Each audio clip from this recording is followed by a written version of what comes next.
The Retirement Cafe podcast. Could innovative design help us age better? With John Mathers.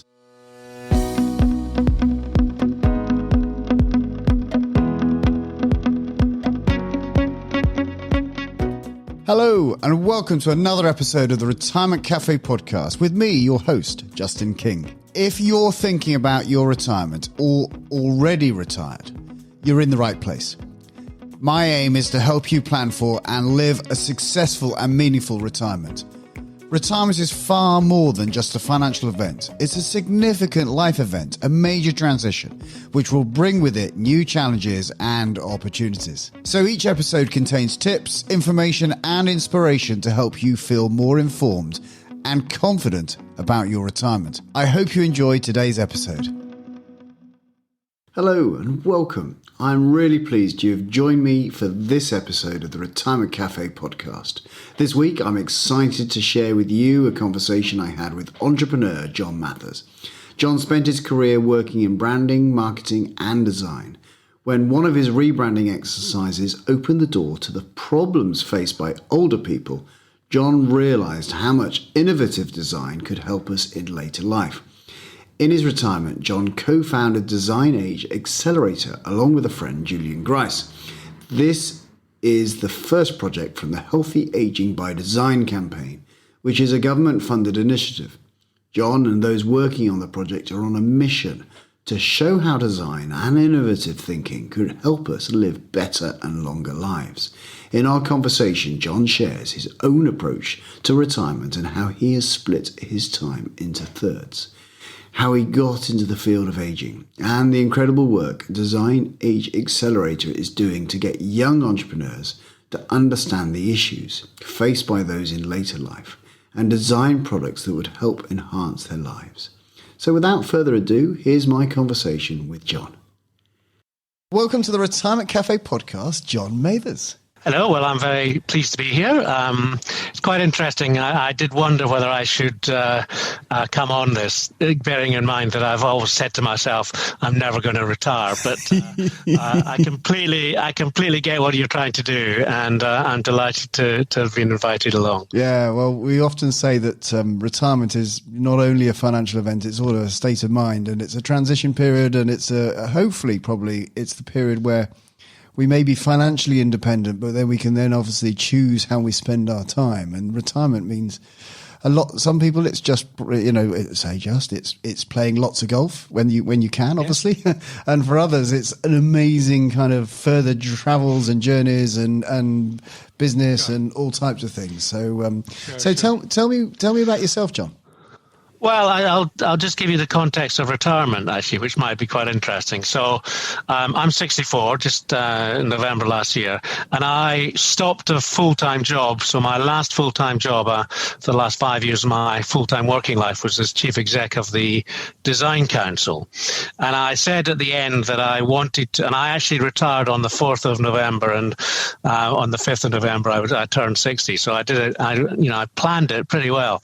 And I sort of said to myself that what I want to do is to split my life into 3 thirds. 1/3 where I earn some money, keep my hand in the business of design, which I'm in.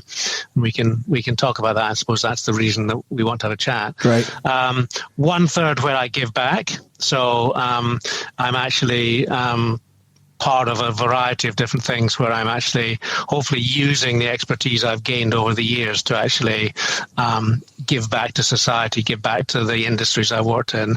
And then 1/3 for myself, which might involve golf, although not at the moment, and various tennis and various other things. And actually, well, where I'm at, 4 years on, it works pretty well, actually. I mean, it never works that every week is 1/3, 1/3, 1/3, but it does balance out over a 3-month period or over a year or whatever, that you actually get that sort of balance right. And it's a nice way of thinking about it, I think. It means that you can say no to things when people ask you because you know you've already full up on that particular aspect of your life, or you can welcome new ideas that come along. So yeah. It works pretty well, actually. And how did you How do you decide on those thirds? I mean, it's kind of an arbitrary percentage. Well, it wasn't really that arbitrary in that one of the best pieces of advice anyone ever gave me about 3 or 4 years before I stopped working full time was that you have to actually prepare really well for that, because I think too many people, I remember my dad was fell into this camp, that you stop working and stuff goes like that, and actually you have to be really well prepared, because stuff doesn't come along immediately, or the right stuff doesn't come along immediately. So the advice I had was that actually you need to start doing stuff before you stop working. So the 3 or 4 years before I stopped working full time were the busiest years of my life, because I was doing a whole raft of things and getting involved in different things. And what it meant was that when I did actually stop working full time, I had tons of things to do, and tons of avenues to explore to see what else I wanted to do. So, and I'm so glad I did that, because particularly at the moment, when we can do so little, to have a full, rich and rewarding life is actually, hugely satisfying, and I'm glad I did it. So. Yeah, absolutely.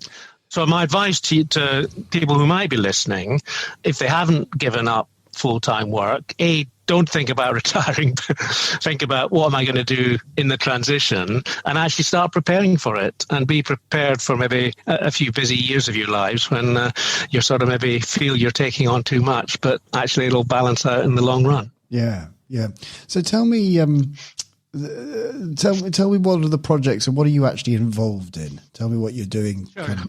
Okay, so one of the things, so in my working life, one of the things that I did when I was at the Design Council was we ran an accelerator program, which is it's like an invest accelerator, where we looked at early stage product ideas, and we had a philanthropist who actually funded us to do this. But we looked at and the reason for doing it in terms of looking at products was, there are more than enough venture capital funds around that you can shake a stick at that are interested in technology, but actually there was nothing that we could find that actually looked particularly at physical products.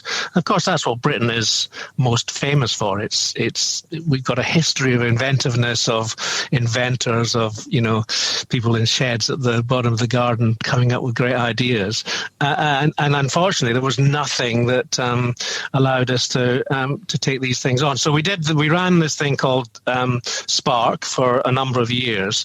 When I finished the Design Council, a chum and I decided we needed to set something up that would help not only those people who'd gone through the Design Council program, but also just everywhere there were people coming out of the woodwork with some great ideas. So we set up a thing called the British Design Fund, which is a small venture capital fund. We're now just about to raise our third fund, where we genuinely are investing in well-designed British products that people in their sheds have come up with. So we've got one, for instance, a great one actually. I spend a lot of time down in Cornwall. I'm very lucky to have a small cottage down there. And these two from just outside Truro, the young lad, bright as anything, could have gone to Cambridge, in fact was planning to go to Cambridge, but had spent his last year at Truro High School developing this new dredging system with his dad, who was a project manager.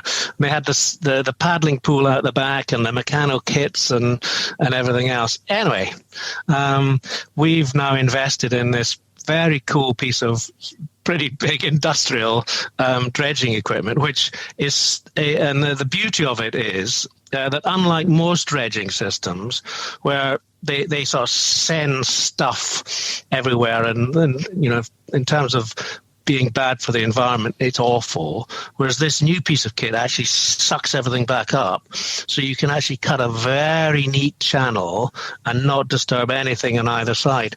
And to be honest, well, you come from Dorset, so all the harbours all along the south coast are absolutely desperate for this sort of equipment. So have a look on if people are interested, have a look at the website. It's the British Design Fund. Fantastic. And lutterize the people who do. But they're just an example of the sort of British inventiveness. So that's one thing. But I mean, I think obviously you're particularly interested in my involvement in aging.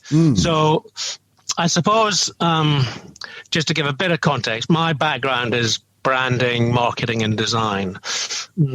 A good few years ago now, I was head of design at Safeway food stores, if you remember them. And we had a big major campaign where we were sort of redoing all of our own brand packaging. And we did lots of group user research and focus groups and the like. And particularly with our older audience, we found they had real trouble often reading the back of labels, getting the sort of nutritional information that they needed.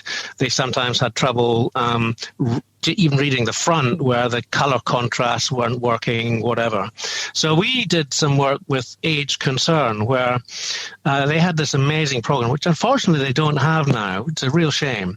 Where we took our young design teams out to store and dressed them up in all of these amazing eye gear that replicated some of the sort of most common eye complaints that people in older life get, and also put them in these body suits that replicated arthritis and how difficult it is to reach for high things on shelves, etc. Gave them a list of things that they had to find, sent them off into store, and I mean it must have been very funny for the shoppers seeing these people stumbling around and desperately trying to find stuff. But it was the serious side of it was that we then had amazing workshops afterwards where we discussed the issues and talked about what people were going to do. And of course, for months afterwards, they produced the most amazing pack designs, legible, readable, interpretable, etc., etc. They would then revert to type, and we'd have to take them out again. But it worked. It worked. Brilliant. And it's a really interesting one because one of the myths that I'm trying to debunk in my current life is that young people cannot think about or design for an older population. And my great premise is that a well-trained designer, the thing that designers are trained to think about is empathy. They're trained to put themselves in their customers' shoes and empathize with them.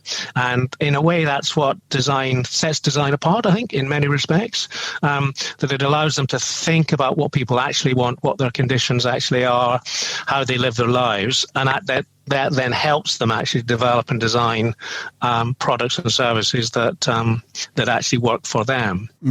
And it sort of leads me to the present, but my big bugbear is that the older age market is a market that has been ridiculously ignored in terms of design for far too many years, and particularly with the demographics that we're all seeing in terms of shifting population, now is the time to really rethink how we design for an older population and make that really meaningful.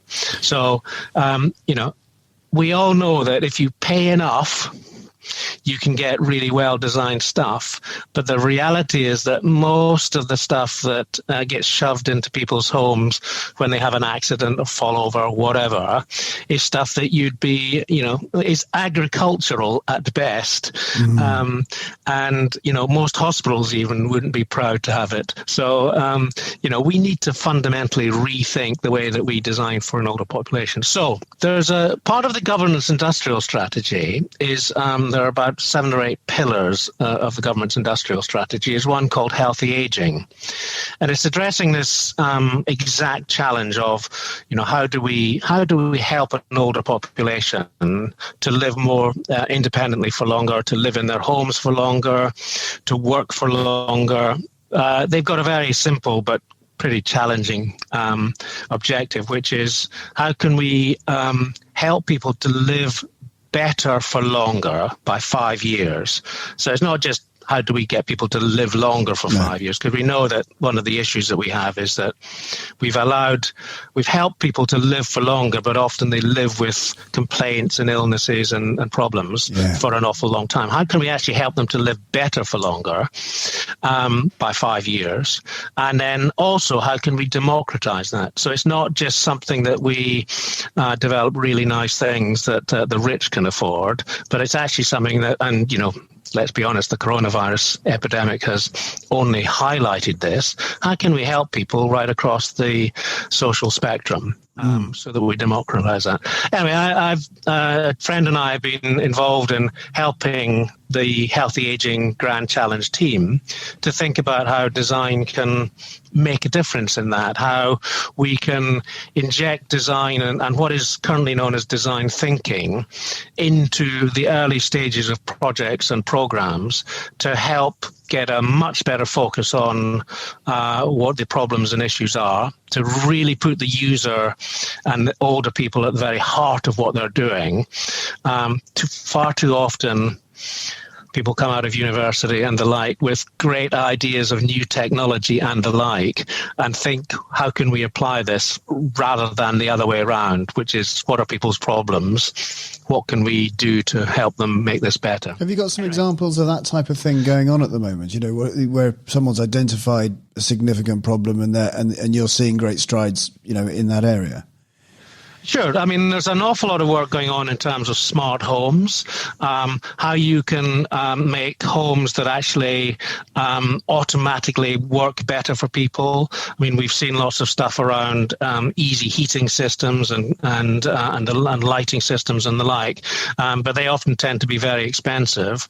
There's a huge amount of work being done in terms of how you make kitchens that are, for instance, rise and fall, so if you're in a wheelchair, you bring things down to your level, the sort of cooking utensils that actually make things easier in that respect, the ability to get around the house in a much more convenient way. So there's lots of stuff around smart homes. There's lots of stuff around care as well, how you can actually care for people better. There's a great example. There's an organization called Bellevue, who I think are based down in the South Coast, who rather than talk about, how can we help you make your life better, they actually, the first thing they ask their customers is, tell us about what a good day looks like.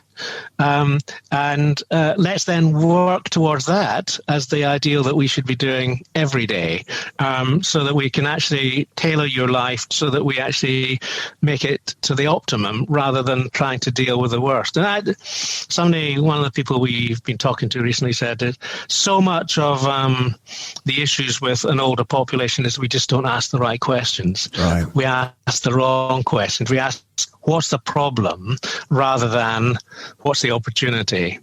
And you'll know in the work that you do that it's not just somehow we reach a certain age and we don't have ideas and we don't have great thoughts and opportunities. And actually, funnily enough, in the British Design Fund that I mentioned earlier, we often find it's an older it's older inventors and founders that are actually coming to us because they've had the experience rather than necessarily the young ones who have great enthusiasm but not much life experience. Yeah, I mean, I'm thinking of a number of people that I work with, and they've been with either business or engineering backgrounds, and they're still doing stuff. They've got a workshop at the back of the garden. So one of my clients the other day, we were chatting over Zoom, obviously, because we're doing these meetings now like this all the time. And he works with the engineering. The Moores Valley have got this is a local country park, have got a little model railway that takes people around.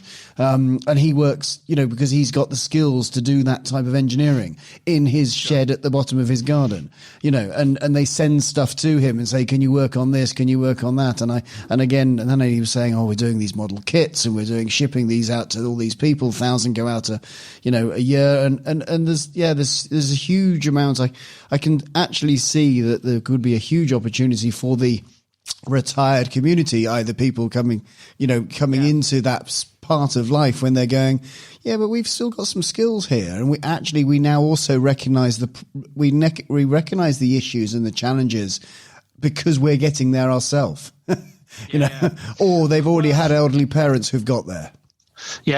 Well, there's a community-based organization called Men's Sheds, which actually is a brilliant thing. Wow. Where it literally is that, where we've got one, I live in West London, we've got one in West London where, it is a shed filled with cool equipment, and, people who maybe are struggling with loneliness or on their own or widowed or whatever, it's amazing down there, projects, bunch of mates, and suddenly there's a community being involved. And actually, I think one of the interesting things that's going to come out of the COVID crisis is that there are going to be a huge number of community-based opportunities coming up, and community-based ideas to sort of re-engage at a local level the community of older people. So I'm hoping that that's going to be really one of the positives that come out of COVID-19. And I'm somehow feeling that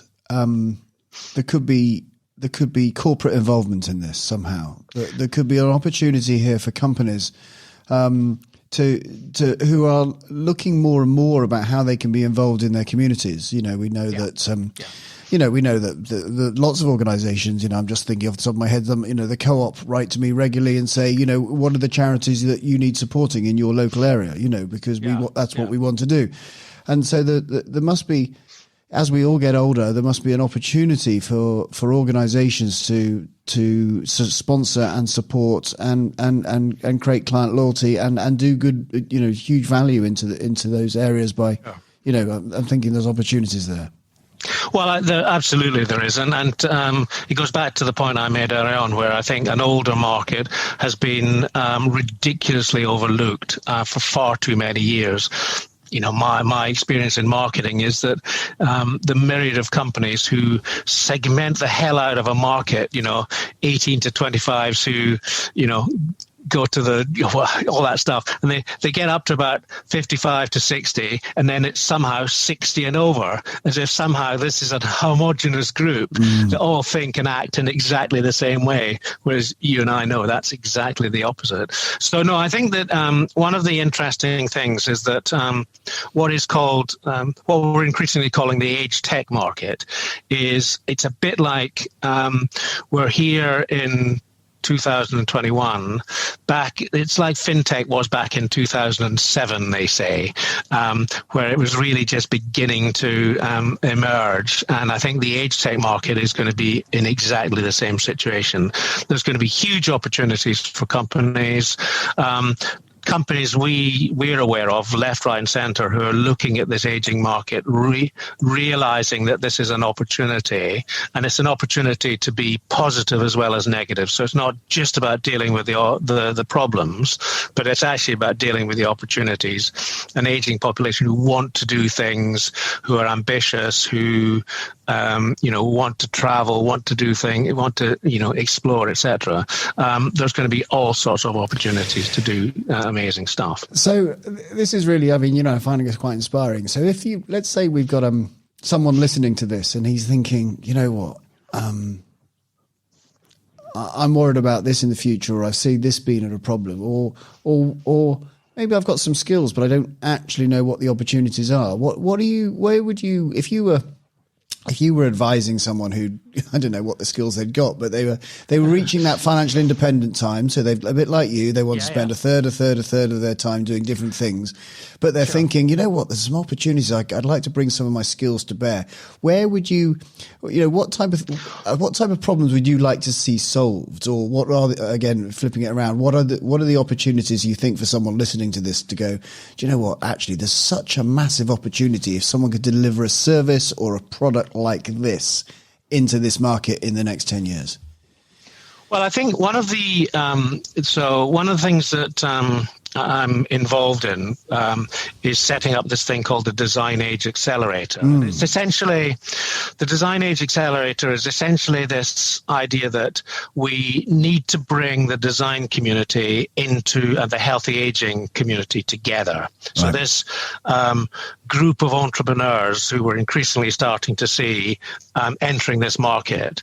But interestingly, one of the challenges that these people keep telling us about is that they just don't get access to an older population. I mean, they've sort of exhausted their granny and her friends, and they need to reach out and talk to a wider community. So that's one of the things that we're looking at doing, is how can we actually get these budding entrepreneurs and innovators to actually talk to an older population in a meaningful way.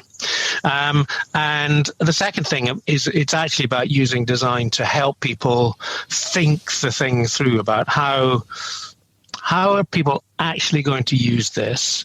What are they going to replace it? What are they going to use it to replace it? There's nothing new in this world, so people aren't desperate for the newest form of mousetrap. If they're going to buy a mousetrap, they're not going to buy something else. So that's always a good thing it's always a good test I use of, so if somebody's going to buy this, what are they not going to buy, or what are they going to throw away? So there's that, and so it's helping de-risk things, really. There's quite a lot of research that says that something like 41% of new products fail because they haven't really tested their market properly and they don't really understand the user properly. So big challenge and big opportunity there. So I would urge people to talk to each other, to find like-minded communities, which I don't believe is that difficult.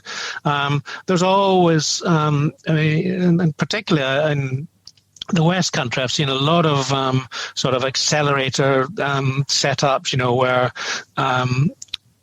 spaces are being created for entrepreneurs to get together and talk. There's always entrepreneur forums that are around the place.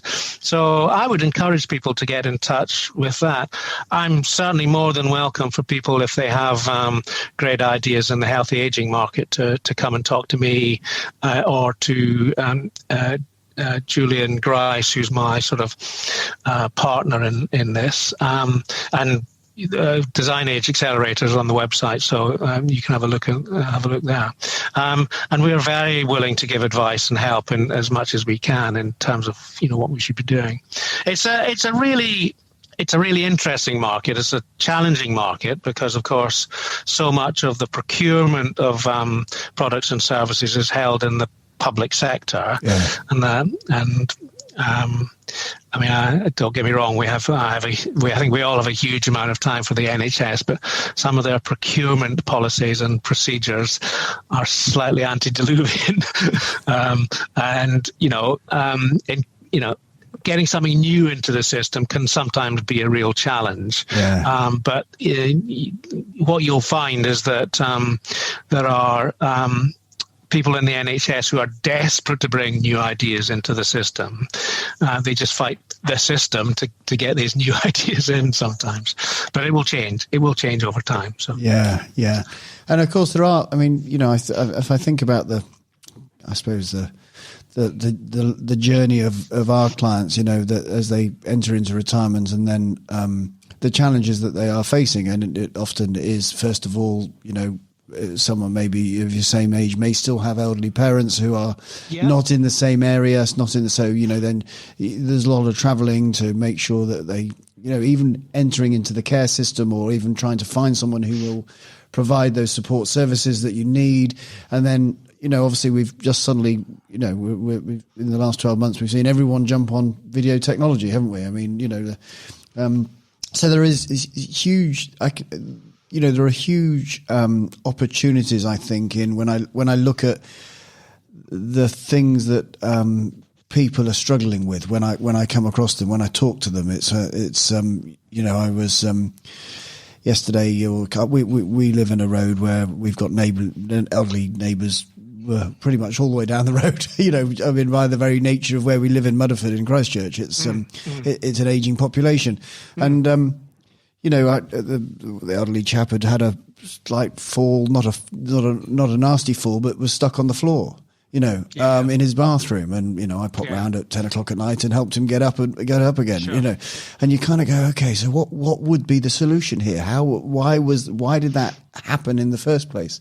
Because of that problem for my neighbour will be repeated in many households across the country over the next number of years. I mean, to be honest, when I helped him up and got him into bed, etc., I thought to myself, this is me one day. Sure. But there were probably, and again, I'm surmising because I wasn't there, but there were probably not enough rails and the like of things to help him get from, the toilet or into the front, to the bathroom door or whatever. Yeah. And the problem is that if the local health authority would come in, they put in these industrial rails that nobody would actually want in their bathroom. But there are ways that you can do that in a sympathetic, engaging way that actually people would be quite comfortable to, and they wouldn't look out of place, and it would help that person be able to hold on to things and get from one place to the next without falling over and Yes. So there are ways of doing it. And then, of course, this all, as you quite rightly said, this is all about design, and it's making sure that it's something that you want to have in your home, and then, of course, knowing that it's available. Which is a marketing problem in itself, isn't it? Yeah. Well, it's interesting. I always say that you don't notice good design because it works and it does what it's meant to do on the tin. You notice bad design because actually it looks out of place, it doesn't feel comfortable, it maybe doesn't work as well as it should. Whereas good design actually has been well thought about. It fulfills its purpose, and it looks good, and it fits into your lifestyle. Yeah. So investing in good design actually does make a real difference. Absolutely, and make a significant difference to people's lives, of course. So John, if you had the magic fairy dust today and your magic wand, and I gave you 3 wishes for 5 years' time, where would you like us as a society to be? It's quite interesting. I'll put the context of that. So immediately after this call, I'm getting on another Zoom call. But I'm on a Zoom call with an old chum of mine who runs the service design department at the Royal College of Art.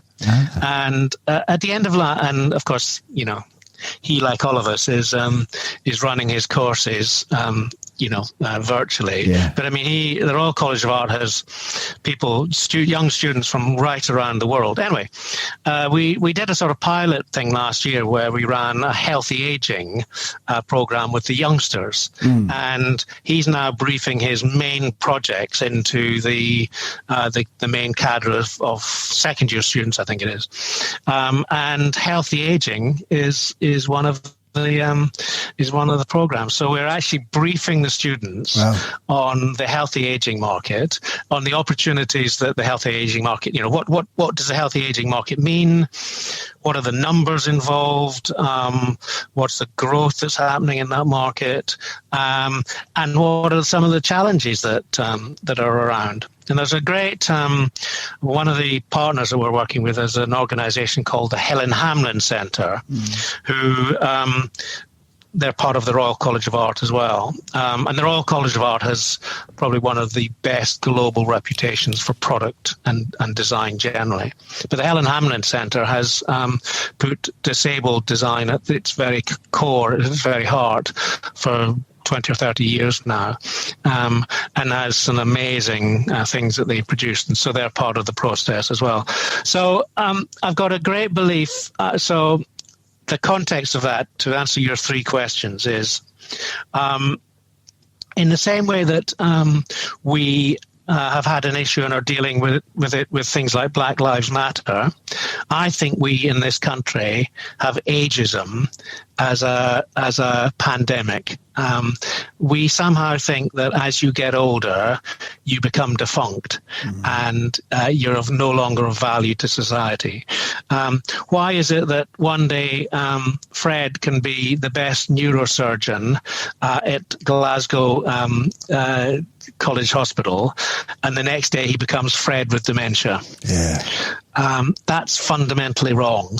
And so one of my magic wands would be that ageism is something that is fundamentally got rid of forever. The second one, I think, for me would be that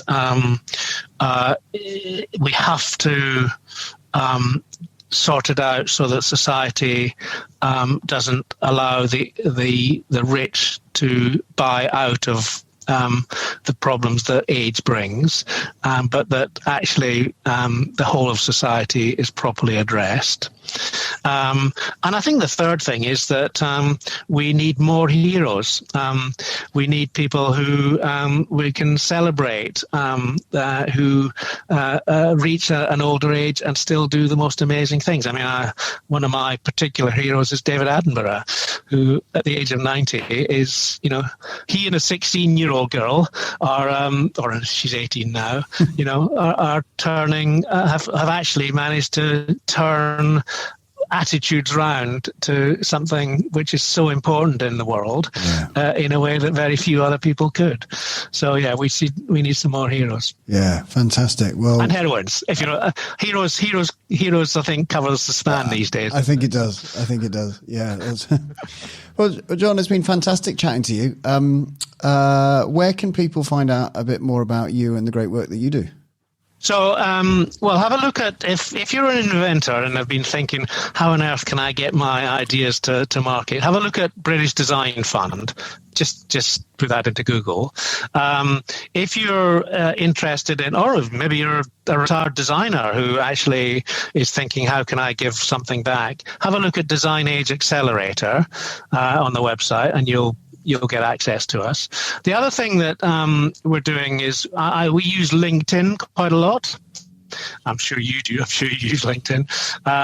So we have we're trying to create a movement called Healthy Aging by Design. So we have a regular sort of blog feature that we use called Healthy Aging by Design. So have a look at that as well. You can more than welcome to participate in that if you've got ideas or thoughts. That'll probably do for the moment. Absolutely. Well, it's been fascinating talking to you, and I love your enthusiasm for this the sphere of the world. It's fantastic, and thanks for taking the time to chat with you this morning. No. Thank you, John. Well, really nice talking to you, and I think, seriously think what you're doing is a fantastic thing, and it can only grow and become even more successful. So, thanks, John. Thanks once again to John Mathis for joining me today. To find out more about the work Design Age Accelerator are doing, check out the show notes on our website at theretirementcafe.co.uk, where you'll also find some useful links. I know that some of our listeners prefer to watch my conversations, so we upload a video version of every episode to my YouTube channel, Justin King. You'll find a link in the show notes on our website. When you watch on YouTube, make sure you subscribe and hit the bell symbol to receive notifications every time we upload a new video, so that you never have to miss an episode. As ever, if you've enjoyed this episode, please do share it with your friends and family who might enjoy it. If you'd like to get in touch, you can find me on Twitter at JustinKingCFP, or email me at hello@theretirementcafe.co.uk. So until next time, this is Justin King, helping you feel more informed in your retirement.